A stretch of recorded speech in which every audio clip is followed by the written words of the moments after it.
Wake that ass up. Early in the morning. The Breakfast Club.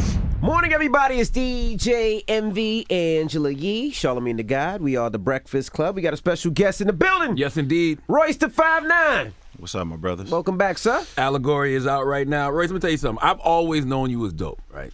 Okay. And I think every time you drop a project, people realize you're dope. But now, I might have to start having some different conversations about Royce the 5'9". I'm talking about like GOAT MC conversations. Thank you, man.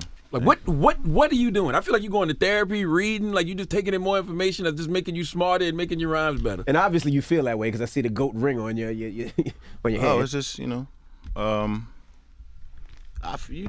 should think the world of yourself. Mm-hmm. But I think it's therapy. I think therapy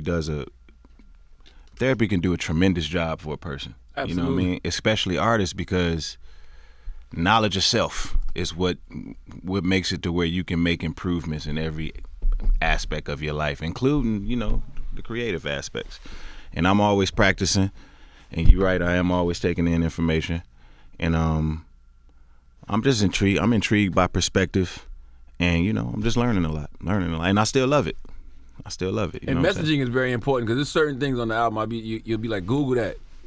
Yeah. I'm like, shit, let me Google that. You know what I'm saying? But I can honestly hear the therapy. I'm like, yo, Royce in therapy right now. I know that type of talk. I know that type of introspection. Yeah, man. I mean, it's a great thing. It's a great thing to grow. And plus, when you're looking out at the landscape, you just see where certain voids need to be filled. It makes it easier for you to kind of know your place. More comfortable in my skin. Mm-hmm. You know what I mean? I feel like that takes a minute for every black man. You know what I mean? Like, it takes us a minute to get comfortable in our skin. When'd you get there? I can honestly say maybe, I'll say 5 years ago. Mm-hmm. I've been sober almost 8 years, probably 5 years ago. What was that moment?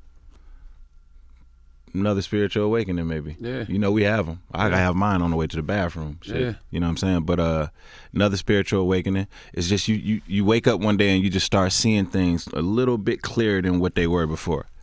And it's a little bit more of the truth. You know what I'm saying? Once you get, especially when you're looking at the game, you get past all the conflation and everything, and you just get to see things for what they are. You start noticing things. You know what I mean? Like, sometimes you don't like what you see. Like us not being included. Receiving economic inclusion on certain levels and shit like that. It's like it makes you want to research other things, and you know what I mean. You just start accepting it for what it is, and then it's like it takes a certain kind of person to be willing to unlearn a lot of the things that we learned in order to take in new information. The real information. At 41 years old, the past 3 years, I've unlearned more things than I've learned. Yeah. Because you're dealing with 30 plus years of shit that. Yeah. Don't serve us no more. Now imagine that on a level of religion or something like that. Yes. When it's like you don't want to let people down. You know what I mean? Like, your beliefs are based on something somebody who you love taught you. And then it's like, okay, to even question it makes you feel bad. I know somebody who's personally going through that. Mm-hmm. Wow. One of my Muslim brothers is personally going through that. Well, he doesn't believe in Islam no more? Nah, he's just got questions. Which is fine. I think you should be able to ask those questions. I remember when I grew up Jehovah's Witness. Mm-hmm. So they used to bring the elders to my house because I was such a bad kid. So one of the elders named Brother Hias was at my house, and he was talking to me, and he was telling me about, things like sex before marriage and all this. And I go, I said, well, the Bible says in Deuteronomy 14:8, you shouldn't touch the flesh of a dead pig, nonetheless eat it. And he was like, oh, but you just got to pray over the food. So I said, if I pray over the pussy then, does that make it okay? Right. He had no answers. Mm-hmm. So I think questioning is good. Yeah. With one thing about this album that I really like is the skits, right? Mm-hmm. Now, with those skits, explain those skits a little bit. Is that the things that you learned in this industry that you're breaking down, that you're learning now, and you're teaching the younger generation? So break down those skits a lot, because there's so much knowledge in those skits. Which ones exactly? You talking about the Derek Gray skits? I like the Generation is Broken. What was the significance of that one? Generation is Broken. Damn, which one is that one, Keno? Is that where I had Travis singing? That one was real short. It actually was longer than that, and I shortened it just to get. It's leading into the gun joint, right? Mm-hmm. Okay, so I was trying to figure out a way. I had my young artist Ashley Sorrell, who's super talented. Phenomenal. Super talented. I love her. She's the most talented person I think I've ever met. Mm-hmm. I had her just go in and sing the exact melody of the sample that I was using for the West Side Gun joint. So I was just trying to figure out a way to segue into that one. So I had my young dude, Travis Chandler, another talented kid, come in, and I just said, sing something and just pretend like you're standing on the corner or something. And he just came out of nowhere. A generation is broken. It's kind of crazy, man. Like when things just fall into place like that, that's when I feel like good about them.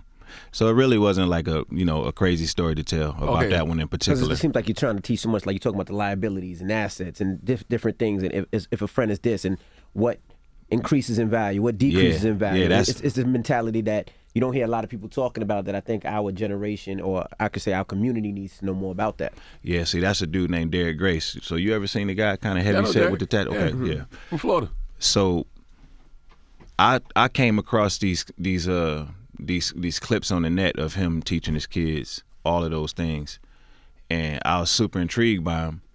And I was like, you know what? I'm gonna put some music behind him and see how it sounds. So I put some music behind him.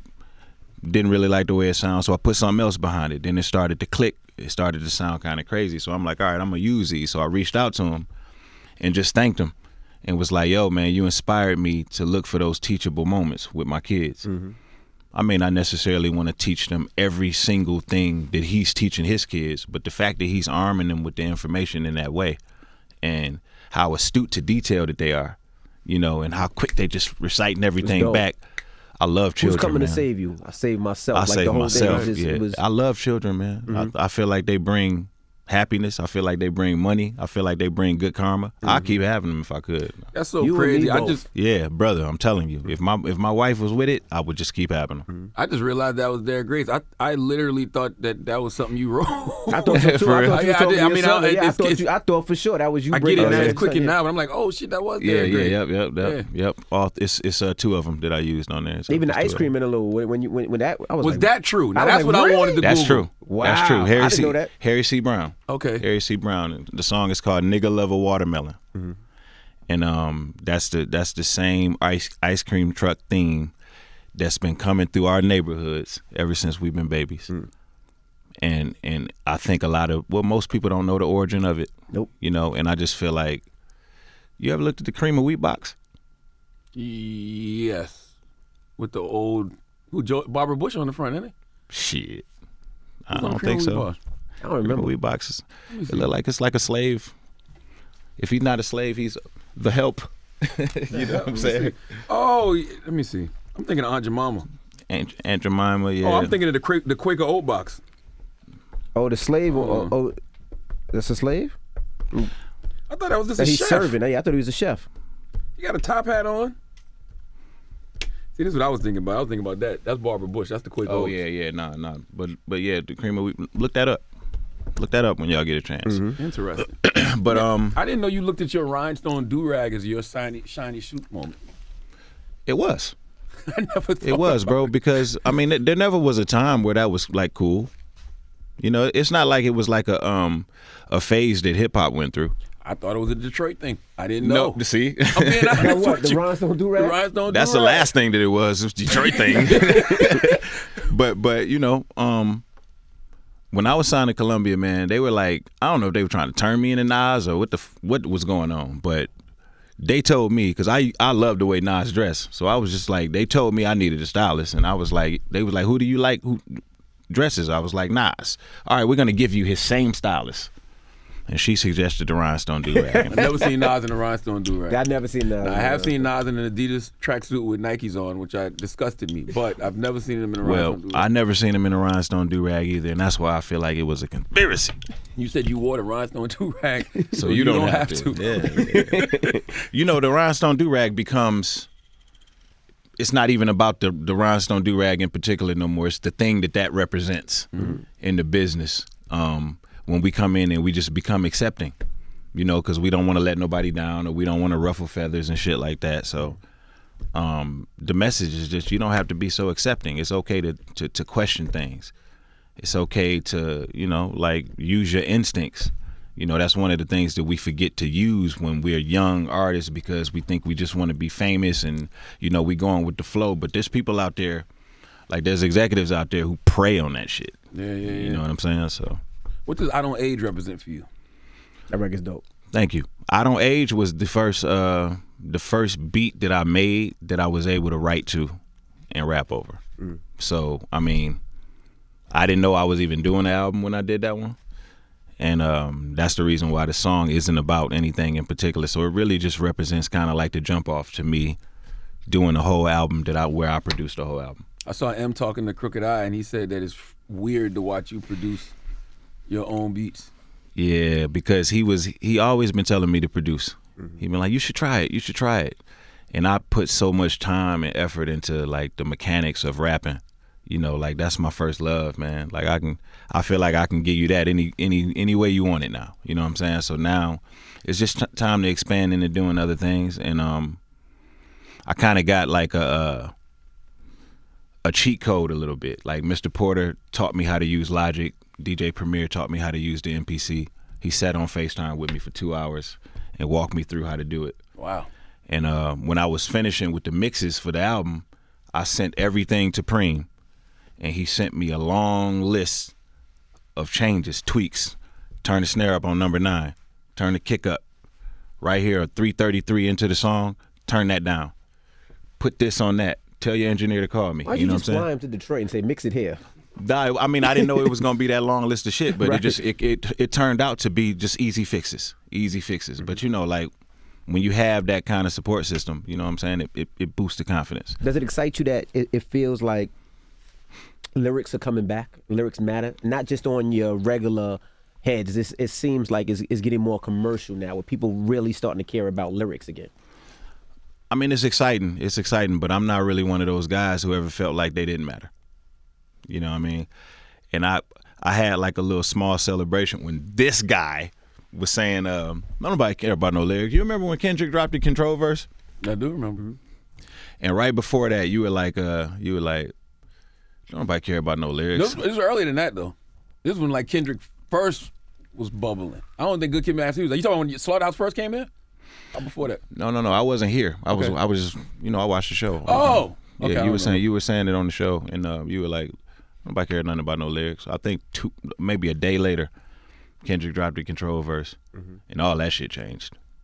And it's like that sometimes. Sometimes, the landscape, they don't think that lyrics matter until somebody just does some important shit. Now, I wonder if that was the lyrics or just because of the fact he was naming everybody's names. I think it was the fact that the position that he was in and the statement that he made. The statement that he made and the line in the sand that he drew. Like shit was just too friendly at that time. You know what I mean? We gladiators. We're not against each other in no type of way, but we gladiators. We got to push each other. It's not kumbaya all the time. Even when I was in there with Slaughterhouse, they're trying to take each other's fucking heads off. You know what I'm saying? I do think all of that has changed though, because even if you name over the past decade, if you name the best rappers, they were all guys who could spit. You know what I'm saying? I'm not gonna say the best rappers. I just say the top hip hop artists. Yeah. The Drake, Cole, Kendrick. They can rap.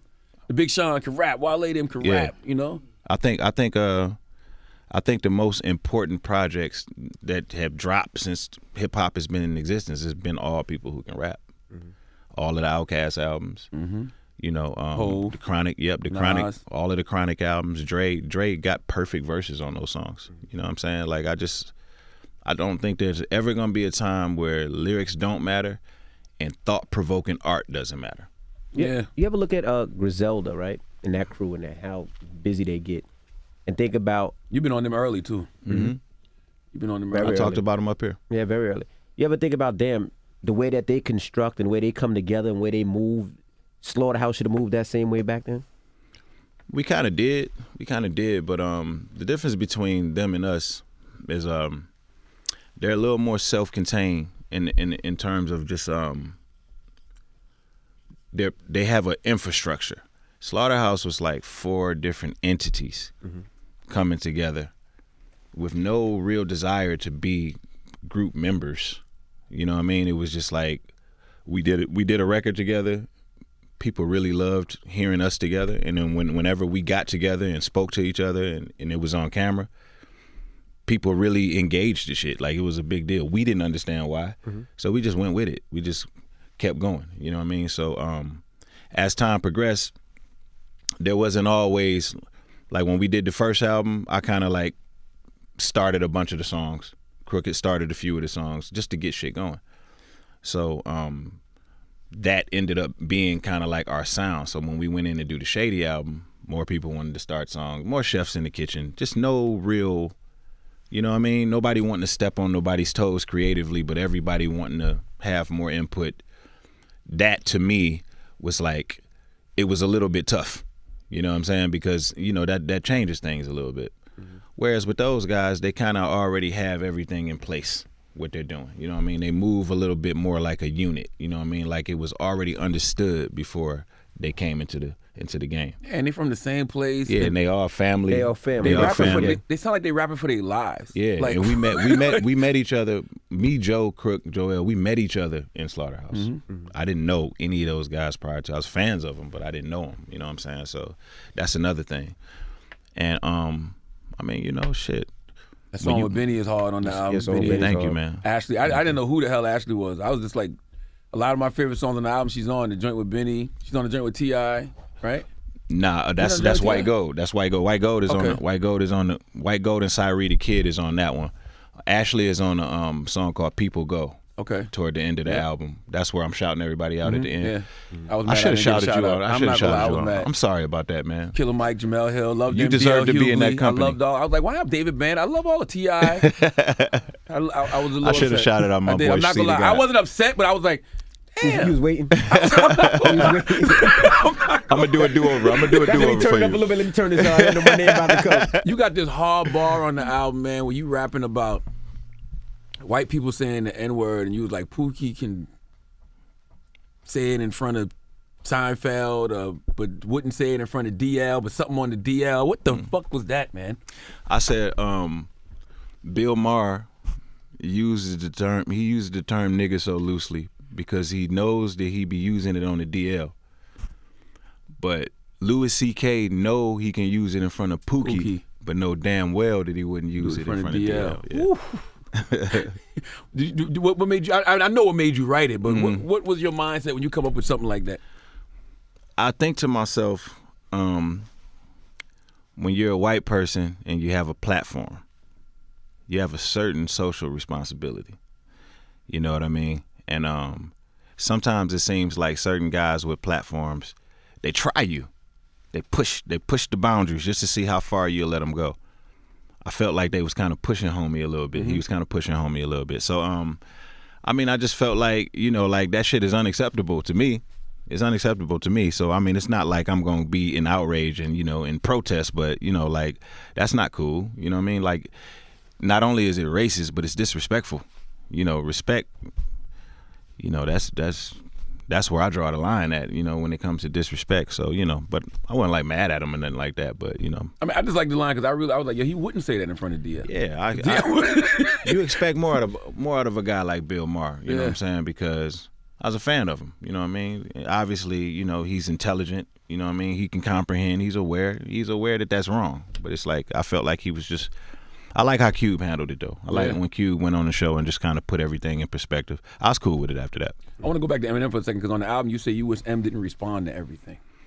Yeah, not everything. You know what I mean? Like I sometimes I feel like it's a distraction more so than it is just healthy rapping. So Nick Cannon, you shouldn't respond to Nick Cannon. Well, the thing with Nick Cannon is the second that I seen that Nick Cannon seemed really, really offended, to me that's when it should stop. You know what I mean? Because I know it's no malice coming from Marshall's end. You know what I mean? It's nothing personal coming from his end. So the second he starts to look super offended like that, I feel like either they should talk or everything should just stop. Mm-hmm. You know what I mean? And you know, like, M ain't running around trying to just disrespect people's wives and shit like that. But it's not really that type of thing. I think the line on the Fat Joe record came from just Nick running around talking about, you know, like he was gonna come to Detroit and beat up Marshall and all of that. I think Marshall just got tired of him doing that, so he sent him a line on some hip hop shit. But I think Nick took it way more personal than he was taking shit before. Mm-hmm. He a little older now, you know what I mean? Perspective changes. He more grown now, so you know. So it's just once that happens and people look genuinely offended, it stops feeling like a fun situation to me. You know what I mean? It stops feeling like, just competitive hip hop. It starts to seem personal. You know, I felt like that when Nick did the joint with Eminem when Eminem was, I guess, calling black women bitches and using the N-word. I was like, it's kind of a reach to say I'm a racist. I would think. I mean, it's bro. It looks bad. It looks bad when you're like, when you look like you're trying to like ruin somebody. Yeah. You know what I mean? Like, it does something to your credibility. And I wish Nick wouldn't put himself in that position, because like, bro, we all who we were. We all who we was before we got here. You know what I mean? Like, if that's what Marshall was, it would have shown by now, bro. You know what I'm saying? Like, my credibility is everything to me. My integrity means everything to me. I'm not standing next to nothing that I'm not sure about. You know what I'm saying? Like, I've never done anything for anybody to question my credibility. So if I'm standing by it, it's for a reason, brother. You know what I'm saying? Like, I'm not standing by no shit that's disruptive to my people. Nothing is more important than that to me. No relationship that I have. So if I'm still standing next to this man, it's because I feel confident in that. You know what I'm saying? I mean, this album is very black, from Black Savage, the FUBU, the skits like the FUBU. Black People in America. I mean, what made you take that approach? It just sort of came out. I didn't know that I was doing the album.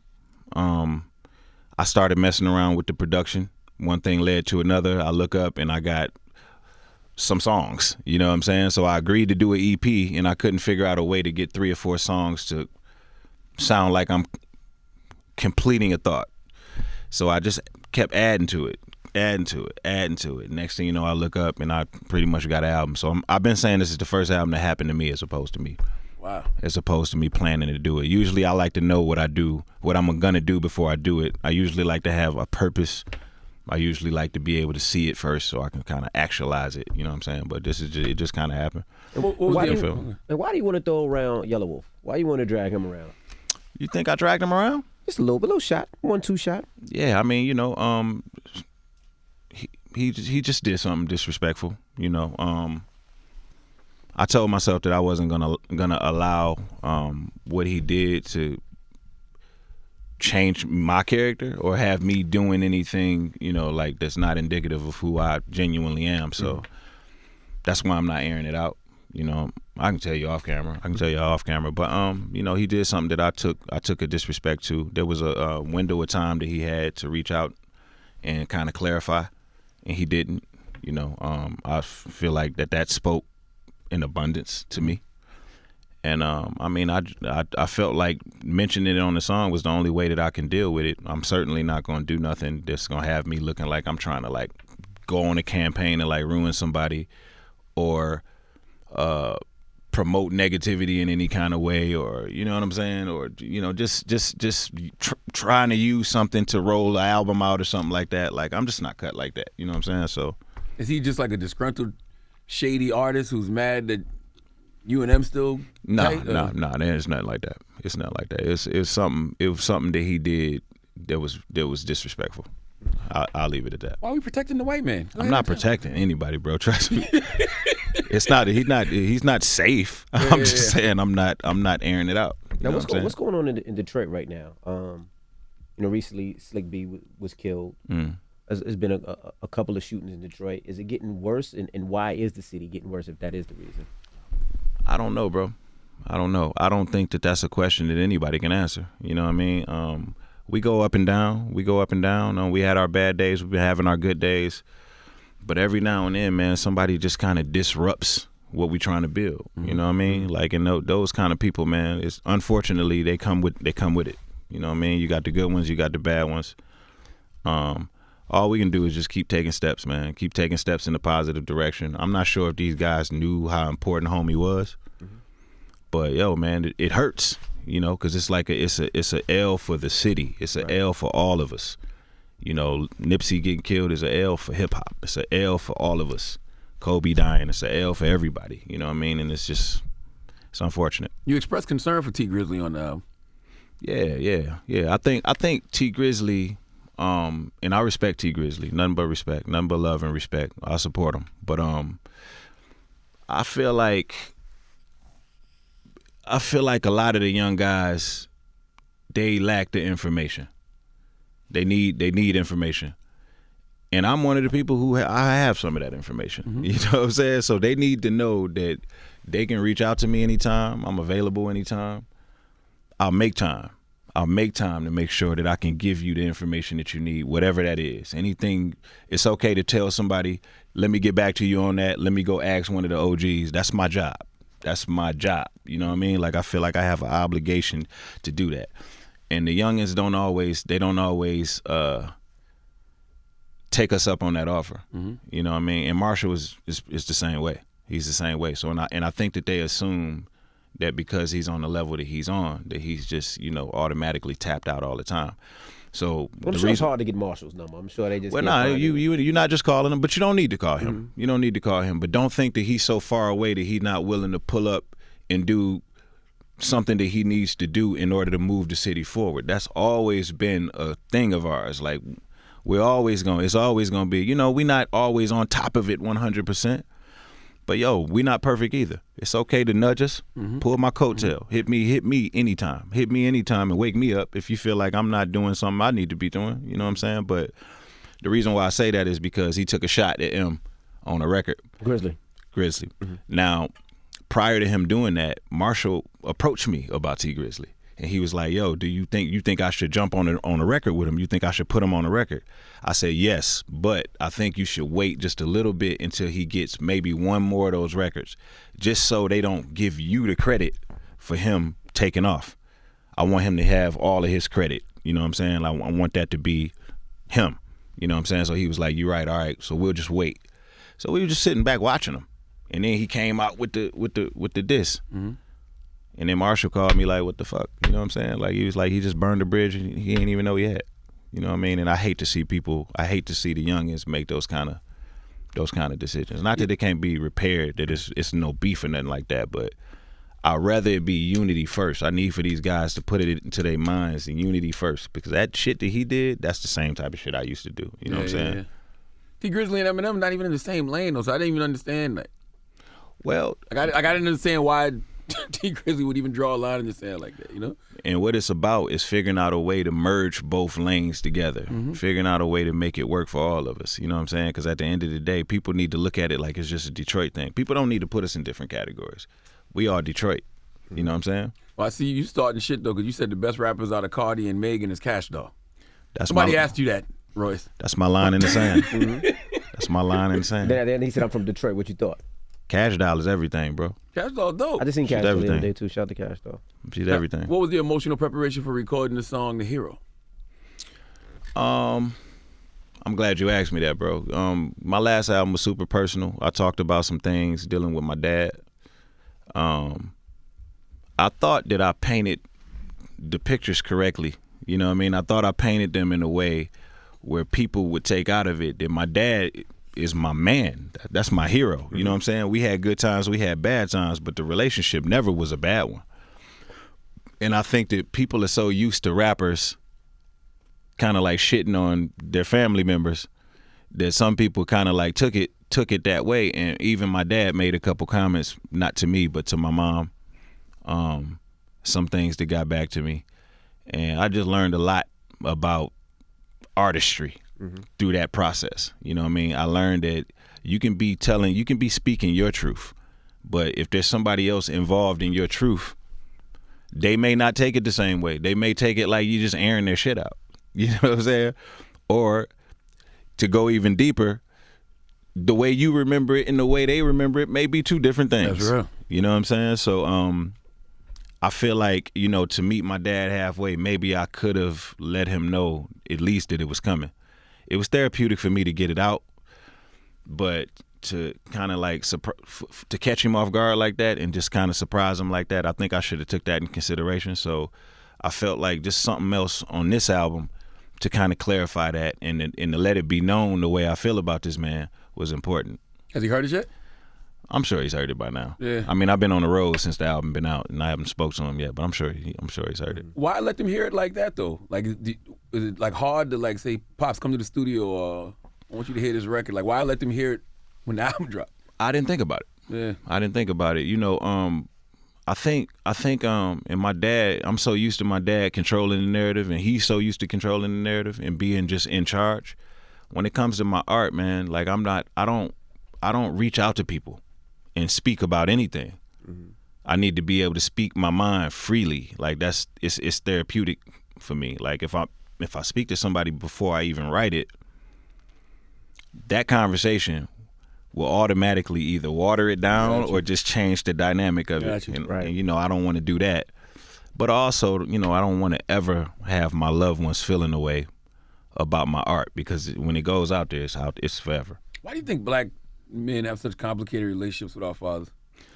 I think it's the communication, man. I think when just growing up, the suppressed feelings, you know what I mean? I think that by the time we get to an age where we have the mental wherewithal to be able to communicate, we're expressing so much previous baggage. You know what I'm saying? We're unpacking so much. And that's tough to do. You know what I mean? And it's not one conversation, it's a process. Man, I'm still rebuilding my marriage. You know what I'm saying? Like, I put my wife through hell. You know what I'm saying? So we all have it up here. Yeah, I'm still rebuilding. It's constantly just taking steps. You know what I'm saying? So it'll never stop. It's always. It's never gonna be back perfect. Yeah, you know what I'm saying? But you got the line on the album. You be doing the self-reflection, and you was like, I thought like something like, I don't remember what the exact line was, but like cheating on my wife. I thought that was gonna bring me blessings, but it didn't. Like, how could I get blessings cheating on my wife or something like that? How can I expect to receive blessings? Yeah. And I'm out here cheating on my wife. Nigga, I was in the gym like, nigga. Yeah, because that's exactly what I've been preaching. And my karma is instant, man. It's instant. You know, like if I had got Tyra Banks' phone number just now, by the time I got outside, the car that we was in probably would have gotten in an accident or something. Mine the same way, bro. You know what I'm saying? Promise you, mine the same way. Same exact thing. I always say that. Like, when Celie pointed at, there ain't no good gonna come to you until you do right by me. Mm-hmm. That's how I always felt. The past 4 years, I've been clean. That's how you know you got a good woman. You too, brother. Mm-hmm. Mm-hmm. No, clean as hell. Mm-hmm. Clean as a whistle. But like you said, that communication and repairing what you've done and proving that, and even to my kids, how a man makes mistakes, and then once he makes those mistakes, repair those mistakes. You know what I mean? And being real with them is. But I thank God every day that my wife stayed with me and we continue to be there, because if it wasn't for that, all these blessings that come from that. From that family. Hell yeah. I'm about to cry now, man. I love my wife, man. Bro, I love my wife. How your oldest daughter is how old? 18. Man. So you gotta clean that up, bro. I got an 18, a 6, and a 3. Get to whatever the point of this is fast. Bro. 18, a 6, and a 3. Okay, yeah, listen. If my daughter was 18, I don't even know where I'd be, man, because nah. They're too intuitive. They need to know everything. They hear everything. See, my daughter's 9. My oldest daughter is 9. 11. Yeah. But the realest thing I did was I told the truth from the start. Yeah. And I tell everybody the story. When I told my daughter what happened, the first thing, I got me and my kids are close. First thing my daughter said was, "But Dad, who told on you?" Like, that's how much she loves her dad. Like, I don't care what you did, Dad. You're always good by me. And it was one of those things. But that was the realest thing, because this world now, we didn't have to deal with social media when we were growing up. Now they see everything online, so I had to explain it so she understands what it is. So if she hears anything, she could talk to me about anything, which is the best thing, best feeling in the world. That's fire, man. Have you had that conversation with your pop, like the whole "I love you, I know you did the best you could" conversation? Plenty of times, especially when I used to get drunk. You know what I'm saying? Especially then. So he's very aware how I feel about him. We not in that space at all. Mm-hmm. When just my last album was just me getting sober, very old memories starting to hit me again, and me feeling like I needed to create that self-defining album, which every artist should have at least one. Mm-hmm. And I needed that self-defining moment. You know what I mean? Like, I needed to find myself, and when I found myself, I felt the need to express that, and that's all I was doing on that album. And what does the allegory mean? Well, the allegory is it's a certain kind of story. You know what I'm saying? She said it on the album. I'm sorry, Royce, that I didn't know what it meant. You didn't have to get so angry and mad and throw your water all over the place. Man, I forgot the top one. I'm sorry I didn't hear that one skit. Goodness gracious. Yo, I know some producers and some engineers who would have hit the ceiling. Oh, they freaking out now. They just don't know what to do. They're just trying to figure out what got wet. So allegory is a story. Yeah, it's a certain kind of story. Okay. the writer or the creator of the story or the picture painter, it usually uses it to bring across like a subliminal message, like a political message or a moral message or something like that. So that's why I called it that, because it's my most scatterbrained piece of art. You know what I mean? Like I told myself I didn't want to have one completely conceptual song on there. Everything is going to be all over the place. It's going to be splashes of paint all over the canvas, and it's going to be basically the way I feel my brain works when I'm thinking about a lot of these things, a lot of the issues that plague us, a lot of personal issues that I have, a lot of things that I see people going through, a lot of ideologies that people adopt that I don't necessarily agree with, but that I feel like I still need to be privy to. All of that. Do you feel like an overcomer? Oh yeah. Oh, definitely. I don't feel like I'm even supposed to be here, you know? So like, just based off the way things happen to me in my life, a lot of the shit that I've been through, like the fact that I'm still here lets me know, you know, it's ordained by God for me to be here. So that's why I'm always like making sure that I go out of my way to do things for other people, you know what I'm saying? Because it's just, you know, you gotta have a purpose. You gotta have a purpose when you've been through that much and you survived it. It's gotta be for a reason. And then the success is not free. You know, I could have walked away from Slaughterhouse and been in the poorhouse. You know what I mean? Like it just, the way that things happen, it just lets me know that I always got to make sure I'm giving back. If not to the universe, just period. You know what I'm saying? Let's play a joint off the album. What you want to hear? We should play Tricked. Tricked featuring my brother Crooked Eye. Yeah. Okay. All right, well, let's get into that, and we appreciate The you for Allegory, joining man. us. Thank y'all brothers for having me. Thank you for making some adult contemporary hip hop, man. Some age appropriate hip hop. It's an honor and a 40 and privilege up to crowd. be here, man. All right. Thank you. Thank you. Thank you. It's the Breakfast Club. It's Royce the 5'9".